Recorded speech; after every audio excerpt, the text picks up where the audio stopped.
Good one. Come here, bud. Whew. Nice. Nice, nice, nice.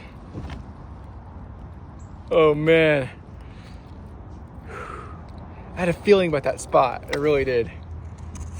Ooh, I'm way tangled up in this tree. Hold on. Push myself out of here. I don't know if it's gonna focus on him, but one largemouth bass. Not bad, not bad. Just get a tangled mess if I cast up in here. Oh, well, it got hit. Dang.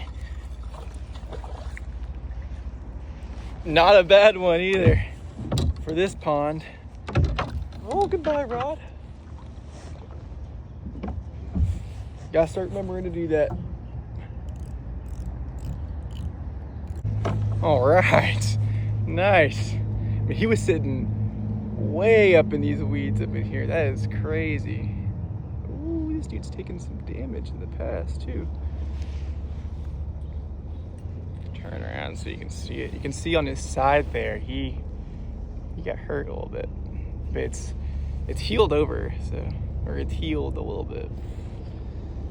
All right, bud. This is what I caught him in. Cast it right in the back of this. He just swamped it. Goodbye.